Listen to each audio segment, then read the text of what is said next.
Image this, May 10th, 1996. You're perched in the death zone on Mount Everest, above 26,000 feet, where the air is so sharp every breath feels like fire in your lungs.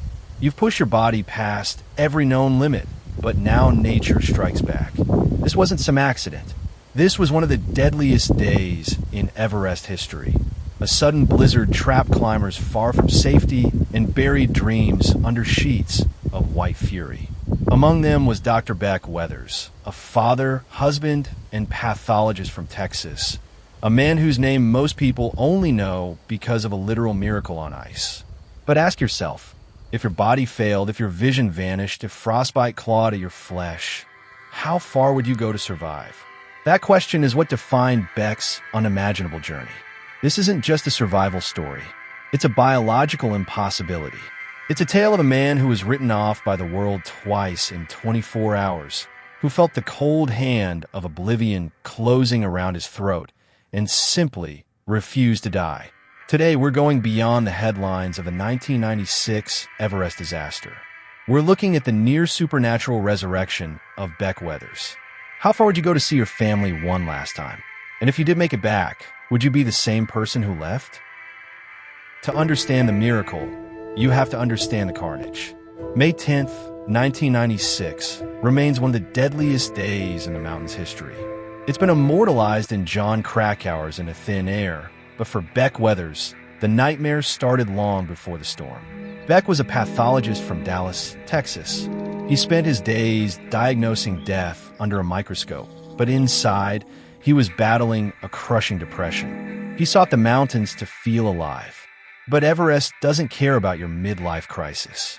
Years prior, Beck had undergone radial keratotomy to correct his vision. At sea level, it was fine. At 26,000 feet, the low barometric pressure caused his corneas to flatten. He went blind. His guide, the legendary Rob Hall, gave him an ultimatum: stay here at the balcony. If you can't see by the time I get back, you stay put. Beck waited for hours.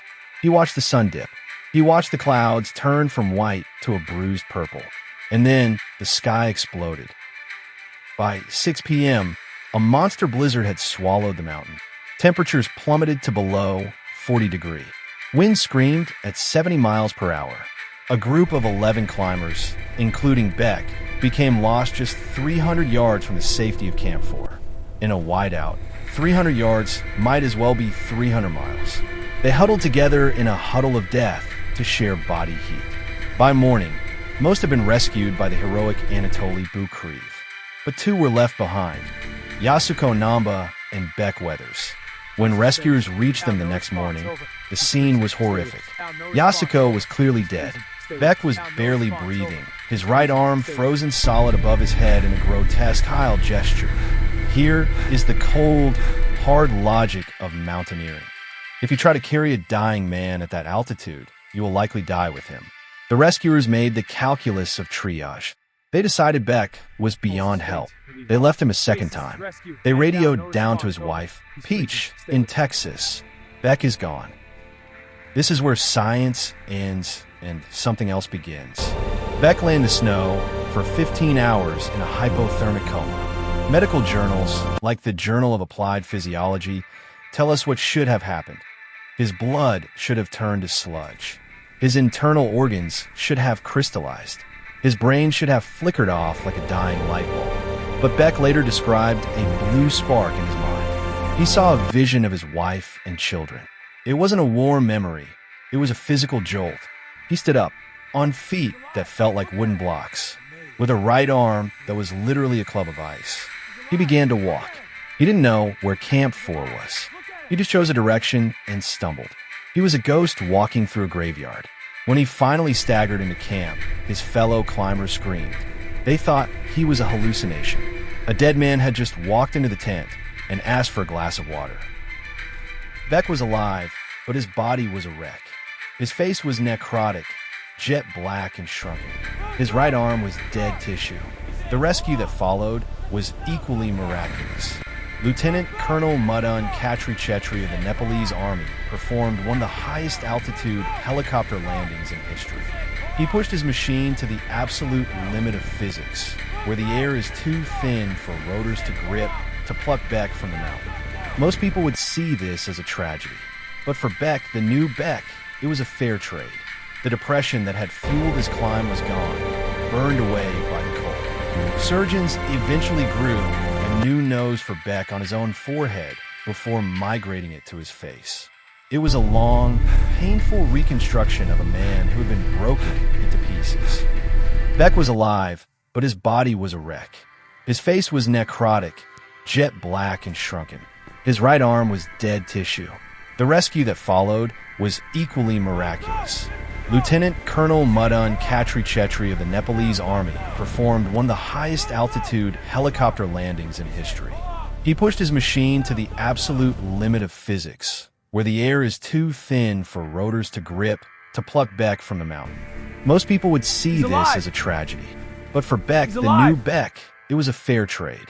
The depression that had fueled his climb was gone, burned away by the cold. Surgeons eventually grew a new nose for Beck on his own forehead before migrating it to his face. It was a long, painful reconstruction of a man who had been broken into pieces. So, we have to ask the uncomfortable question, was it worth it? Beck went to Everest to find himself, and he came back missing half his limbs. He left a crumbling marriage and returned as a man who would be forever dependent on the wife he had neglected. But Beck Weathers stayed. The climb back to their marriage was harder than the climb up the Lhotse face. It required a level of forgiveness that makes summiting Everest look easy. Beck often says, if you can't learn something from dying, you're a slow learner. He didn't conquer the mountain. The mountain broke him, but in the breaking, it let the light back in. Beck Weathers is a living reminder that the line between life and death isn't a wall, it's a borderland. And sometimes, if you have a loud enough reason to stay, you can just walk back. But his story leaves us with some haunting questions. 1. The triage question.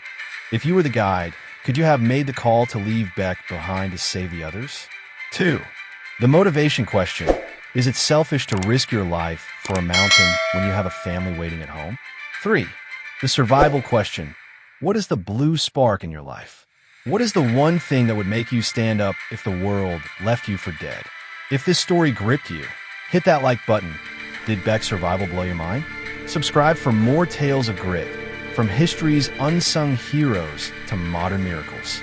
Comment below, what's your left for dead moment? Share, and let's build a community of survivors.